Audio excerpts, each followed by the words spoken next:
Welcome to Issues and Answers with Diane Kinderwater. Issues and Answers is presented as a public service to New Mexicans by State Employees Credit Union, who have been proudly serving the families of New Mexico locally and abroad since 1958. State Employees Credit Union is ready to help you and your family with all your financial goals. And now, Issues and Answers with Diane Kinderwater. Welcome to the program. I'm Diane Kinderwater. If you've been watching our show and you saw the show about Southwest writers, you probably have some ideas down on paper about your book. What's in you? What's your novel? What's your short story, your poem?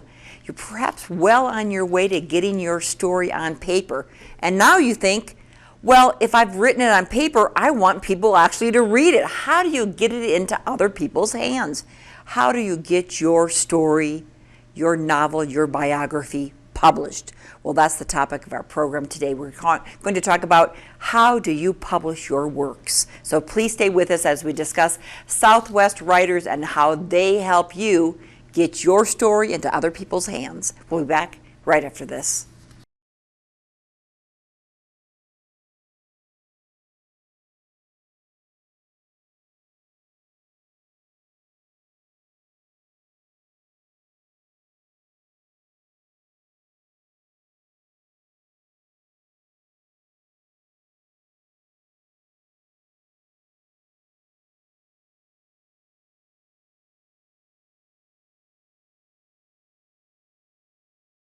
Since we visited last time about Southwest writers, you might have your story down on paper. I still don't have mine down, but I'm getting my ideas. And as we do, of course, the idea is to have it published.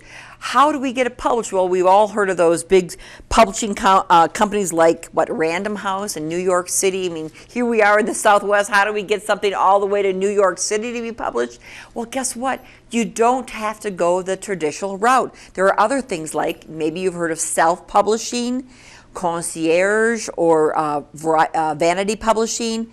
How about boutique publishing? Maybe you have a religious story. Perhaps you have a Western in you. Maybe it's a murder mystery. Whatever you have, there is a way to get it published. And here on the show, we're going to tell you how. It's going to take more than just this half-hour show to tell you how, but we're going to get you started and how you can get published. I appreciate my guests returning. We have Joe Brown. He is an author and a member of the Southwest Publishing Group. Thank you, Joe, for being a part of our show again.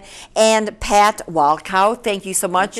A member of Southwest Publishing, a member of Southwest Writers, an author, and of course, your books have been published. Yes, they have. You tell me about the different varieties, the different ways we're able to. We've heard of the big Random House and traditional publishing, but that's intimidating. Who's got 5 or 6 years to be rejected? Not me. I don't either, right? We don't have time. And is that true with these big publishing houses? That's what happens, Pat? I think if you keep in mind that the objective of any publisher is to make money. Okay, and as a writer, you might have the most beautifully written story, the most beautiful prose, the most wonderful characters. But if the people at the publishing house don't think it is interesting enough to a wide enough audience, chances are they're going to pass on it. So independent publishing has traditional publishing has a longer time frame. And that's one reason why people choose not necessarily to go that way. And what do you mean a longer time frame? By the time you submit your work, someone gets to review it and you get your first rejection slip. And then some of them have rules about whether you can submit to another publishing house at the same time or not. And if you can't, that just lengthens your horizon. So that is the traditional way. And it is the way that many people are now no longer using. There are so many tools and so many different kinds of publishing firms out there. There are small publishers, and there are small publishers who, want to make money on your work, but they're more open to new writers and new ideas. And among small publishers, there are also what I call boutique publishers, where they focus on a specific genre. Let's say you talk about cats. As a subject. Cats? People like cats? There might be a publisher who focuses specifically on cats or specifically on pets or dogs. And if you have stories about cats or even articles about cats, you might want to pursue some of those smaller publishers. And it's easy to find publishers. You can do a Google search. You can buy a book, the Writer's Market book. They give you all of the magazines and newspapers and publishers and all the genres they're interested in, as well as how to contact them. Okay. So in addition to pets or cats, dogs, Westerns would be Westerns, religious books, yes, health books. There are genre publishers or boutique publishers that focus on something specific. And then there's the route of independent publishing, which has been extremely popular and has its pros and cons. I have had my work published where I was the writer, I was the editor, I used other editors, and I self-published it. I became the publisher. I've also had books that have been published by a small publisher. They both have pros and they both have cons. We're going to talk about that later, the pros Yes. and cons, and of course, the costs. Yes. Joe Brown, you're a recent published author. Yes. What route did you go, and how did you find the route you took to be actually published? I mean, this is a pretty extraordinary story. You hadn't written that long, you hadn't been writing that long, yet you got published right away? Well, I was very fortunate in that the initial thing I worked on, my story of Mickey Mantle and Me, that's the name of it, Mickey and Me. But anyway, it ended up going the route of magazines and then ended up being published by the Southwest Writers Sage. But I'm in two anthologies. One was self-published by Southwest Writers, and then one was published by a small publishing firm that actually Pat curated and edited. So she invited me into that based on the story that I had to share. Now, if you had your story about Mickey and Me published in a magazine, are there copyrights for that magazine? I mean, did you have the authority to have it published elsewhere? Yes, I did not give up my rights. It's still my story. I can take it, I can even expand it into a novel. So that is still my work. Now, some publishing firms, I'll use that term, want to have exclusive rights to something, especially at a novel level. It's not unusual for a publishing firm to want to have rights that only they can publish it for X amount of years. Pat, what does actually publishing mean? I mean, is it just the cost of putting it on paper and getting it into a bookstore or Amazon? What is publishing? Well, my perspective of it, publishing is getting the book out there. But if you write crap gets out there. Okay? Wait, what? Especially in the self-publishing world. If you don't do a good job of your editing and you go through the process of using KDP Select through Amazon to create your book and create your cover, if you put junk out there, junk is going to be published. They do not necessarily edit it. So you have to be really, really careful with that. Or if you go through the process of having someone do it for you and you pay them several $1,000s to do that, they may not necessarily do a good job of editing it. So the process of getting your book on the market includes creating the book, stringent editing of the book, reviewing the book proofs multiple times, and getting it through distribution channels. Now, if you go with a traditional publisher, they will do that for you. Printing it. The printing book. Okay, if you self-publish. No, let's go through the traditional. The traditional method is that they will publish X number of books based on what they think will sell. Print the books. Print it. Okay. Or ebook. Don't forget the ebook world. All of our books are in print as well as an ebook. They're both. So a traditional publisher would produce it. They would physically produce it. And edit it. Yes, they would edit it. Because the cost isn't that much to really produce a book, is it? It depends on the book. I mean, if it's multiple colors and if it's a hardcover and it's large, you're going to have a greater cost than if it's a paperback and it's black and white. So with the traditional, you pay, they think your story is great and sellable. They receive, what, 60%? It varies. It varies. it's the contract that you sign with them. It just varies. Maybe 60%? You know, I don't know. I haven't gone that route. Okay. I have gone with a smaller publisher, and I can tell you the difference between going with a publisher and not is that your royalties are smaller with a publisher than if you independently publish, like I have done some of my books. Royalties are larger independent, Yes, but they you are. put in all the work as well. And the cost, don't you? So let's go self-publishing. You have you pay for the cost of printing the book, I imagine, in self-publishing. It's the self-publishing I use is print on demand. I don't pay for it. Someone sees a book that I wrote and they like it on Amazon, let's say, and they go and they order it. It is printed when they order it. It's printed on demand, which means there's no inventory of the book. Okay, which means bookstores, if they carry it, may not be able to return it if they don't sell. So it's, there's pros and cons to it. So print on demand, does Amazon do that, or is that another company? Well, I don't know who they contract it to, but I do it. It's done through Amazon. If you order a book through Amazon that is self-published, it's print on demand. Oh, that's crazy. Mm-hmm.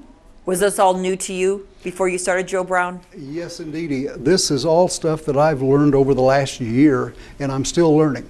But it is very fascinating. I personally am in the process of, I guess, what in the publishing world would be involved in a query. I'm talking with a publisher about the possibilities of a novel that I have drafted. And it's been edited to a certain extent, but not to the extent that Pat describes that should be done before something is published. But the publisher and I are talking. He likes the story and all of those things. See, this is part of the publishing process. You reach out to a publisher, and involved in that is a query process. It may be done in writing, it may be done verbally, or a combination of the two, and typically you end up giving them a piece of the work, typically the beginning of the story, and that they take a look at it, and if they like it, they may publish it for you. If in the traditional way, the publisher is fronting all that upfront cost, and that's why you're very fortunate if you get someone to do that for you. But they will end up printing X amount of copies based on how they think it'll do. What Pat was talking about was self-publishing, and really the print on demand, or the term, where they don't print it till they need to sell it, till it's sold, basically. To me, that's got its good points too, because the author ends up with more of the money than whoever it is, Amazon or whoever. What other costs in the self-publishing, out-of-pocket costs for the author? You could do it without spending a dime. You truly could. You don't have to spend anything. Even though it's called self-publishing? Yes. I thought self-publishing meant open up your pocketbook because you're paying for That's it to be more of published. a vanity publisher, where, let's say you wrote a book, okay, and you didn't want to edit it and you didn't want to do anything, you just got your thoughts down on paper, and you contact a company that advertises on TV, we'll publish your book for you. Well, they will, for a fee, okay? They may do some editing for it. They may give you 150 copies or something like that, but it's going to cost you thousands of dollars, maybe 3, maybe 5, maybe 10, I don't know, to do that. But self-publishing is that you are the writer. You may or may not be the editor. As a writer, you could hire an editor if you want. You are the publisher through a publishing tool such as KDP Select, which is an Amazon company. You are the publisher, and there is no cost at all to publish it. Nothing. Now, I have been a judge in many contests, and I can tell you I have judged many self-published books. And people think because they can write it and put it on paper or on a computer screen that editing is not necessary. And that's nothing further from the truth. You must edit a published book with the same skill and the same level of attention as a publishing house would publish a book for you. And Southwest Writers provides its pro directory of people who, for a fee, can help you with that. Okay, it also gives classes on how to self-publish. It has speakers in the pros and cons of each different kind of publishing, so you can choose the route that you want to go. But if anyone is computer savvy today, and a lot of people are, self-publishing is not as complicated to me as changing a flat tire. Okay, that's the way I see it. That's amazing. Let's go through the pros and cons. And the concierge or vanity is when you pay someone. What are the pros and cons to that? Well, the pros is you don't have to prepare the manuscript. You don't have to do the editing. Okay, you don't have to learn to use the software to do the publishing. You pay someone else to do that. And they will probably, in the contract you have with them, they may say, okay, you'll get 150 copies, whatever, but you do all your own marketing. So, I mean, the pro is you don't have to do the work other than write. The con is you don't have the freedom to change things as much as you would like. I don't know what the royalty structure is on that because I've never done that. But it just takes the work out of the writer's hands to do that, realizing you may not get a well-edited product. You keep stressing the editing. When you mean editing, it's just not correcting the spelling of the words. That's part of it. Well, Okay. hopefully that's the minimal, is the words will be spelled correctly. Well, editing is a very broad category. There's technical editing, sentences, grammar, spelling, punctuation, all the stuff we learned at school. Then there's the editing where a person reads the story and says, what you said in the first paragraph contradicts what's said in the fifth paragraph. You need to fix that. That is a very deep form of editing that every writer needs to have, because you as the writer can't see those mistakes anymore. You know the story, but you give it to someone to read and they see things you never saw. Just like when you clean your house for a party. Yeah, sort of. You think your house is clean, you think you've done it, but things that that little mark on the wall that is always there, you don't see it, but your guests. Everybody else does.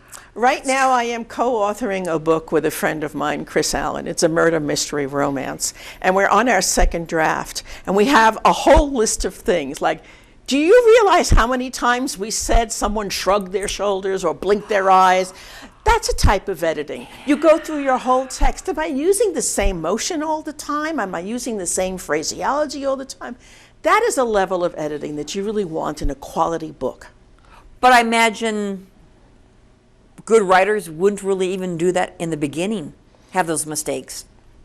I think they do. You're nodding. You're nodding quite a bit. Yes, well, Joe. What I have found as a member of Corrales Writing Group with Pat and through my friends at Southwest Writers is that an editor can help you with something that a lot of people don't think is part of it, and that is they may read a chapter, and in that chapter they go, what you covered in the third scene should have been the first scene, because it would be way more powerful. You shouldn't go through two scenes to get to the most powerful thing. Get that up front, and then reflect off of that, as opposed to build to it. It'll be a more powerful chapter. That's editing too. But is that a style? That was a question too. What's the difference between editing and style? Because I imagine if you have your style, and let's say you wanted to develop, I mean, I'm one who has written press releases all my life, and I say oftentimes when people write, they have the most important at the end. My mode is people don't read the end, put it at the top. But it's a different style. Maybe a style is to build up the character and put it in. Is that style or editing? Well, I think some of it is style, but I think if you have someone else read your work and you have several people read your work and they're all telling you the same thing, it's wise to pay attention to them because it makes it a better story that way. Okay. Unless you want to keep it suspenseful sometimes, right? Well, you could. Well, it depends on the story. Yeah. It really does. But the editing is a real big key. It's a huge key. I mean, I have seen wonderful stories lose out on prizes because they are so poorly edited. Yes. Joe? I'm learning that when you get your first draft, You have no idea how ugly it is. But you're thinking it isn't. You think you're it's thinking great. it's beautiful. Well, of course oh it's my beautiful. God, I can't believe I did such a wonderful job. This is great. And then, even sometimes you go back and read it. You go, I can't believe I did that. How could I have set that sentence up, or whatever it is? And then, if you have good people you can trust, which that's important that you have that ability to trust and give feedback that is, if you will, not filtered. Sometimes you really don't want filtered feedback, you want the truth. If you have people like that, then have them read it too, because that is part of editing, even before paying an editor that's all they ever do. If you just have, in writing, you have a thing called beta readers, and that's just maybe friends that you know are well read and so forth, and they can just read it, and the main feedback they give you sometimes is, does it make sense? Does it flow? You know, did it keep your interest? And also sometimes, depending on who it is, that they'll say something like, that third scene should have been the first scene. That's all part of editing, and it's part of making what you write the best it can be. You mentioned a lot, Pat, about different prizes and different competitions. Yes. Didn't know. Tell me a little bit about the competitions. Well, I can tell you that Southwest Writers, in its monthly newsletter, which is called The Sage, it's online, they list writing competitions every single month that people can join.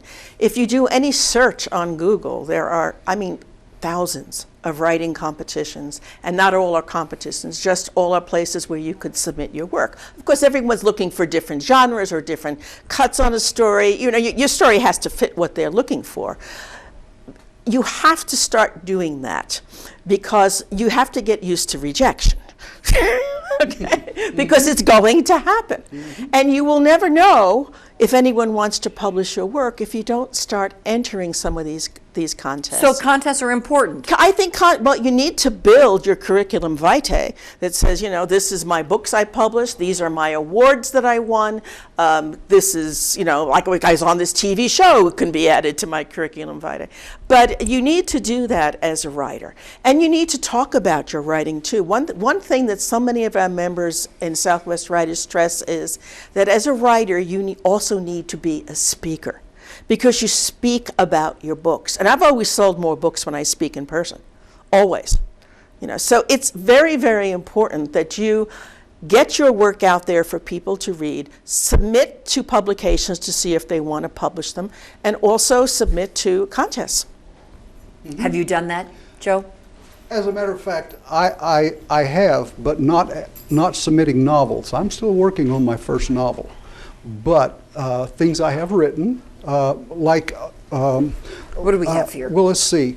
It didn't win a contest yet, New Mexico but that's going, the piece that's in there is going to be in a contest that's coming up this year, put on by New Mexico Women's Press. New Mexico remembers 9/11. Yeah, I'm the editor and Curated curator. and edited by Patricia Walkow. I'm submitting that into New Mexico Press Women's Contest also. In fact, several of my books have won it. So this is an anthology? That is an anthology that I put a call out for writers who live in New Mexico to write memoir pieces about 9/11.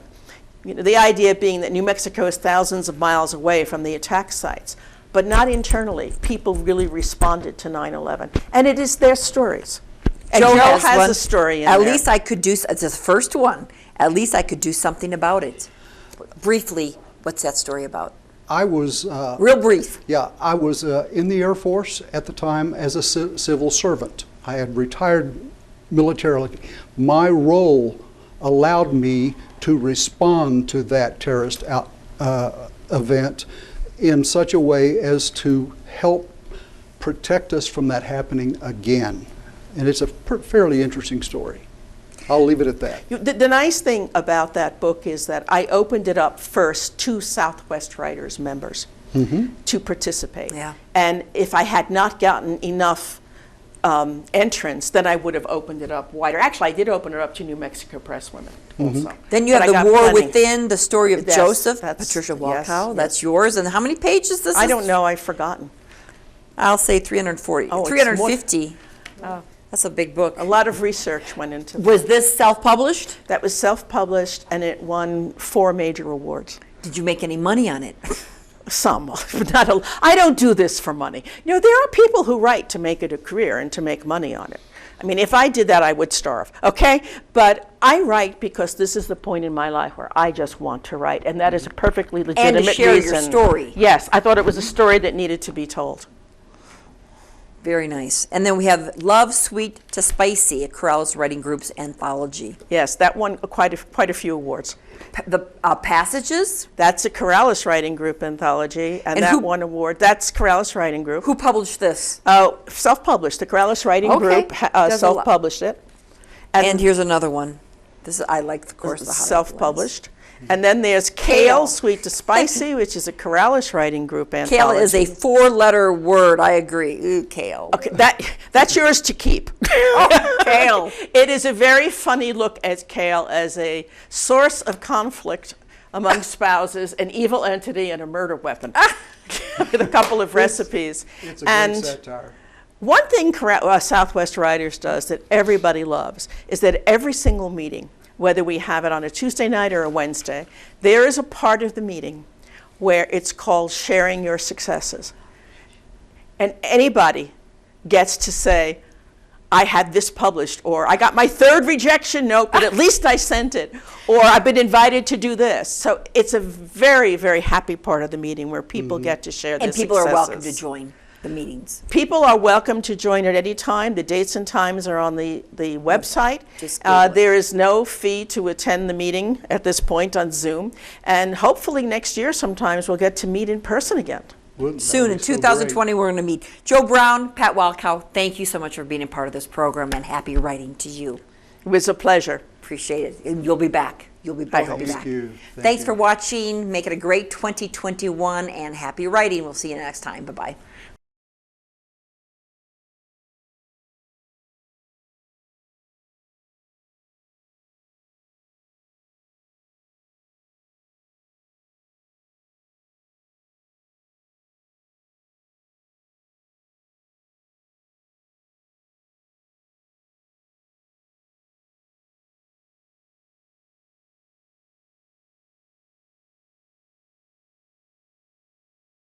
Issues and Answers with Diane Kinderwater is presented as a public service to New Mexicans by State Employees Credit Union, which has proudly been serving the families in New Mexico locally and abroad since 1958. State Employees Credit Union is ready to help you and your family with all your financial goals and is the exclusive sponsor of Issues and Answers with Diane Kinderwater in order to inform, educate, and better the lives of New Mexicans. To comment on today's program or to purchase a DVD copy of any Issues and Answers program, visit sunbroadcasting.org or call us at 505-345-1991.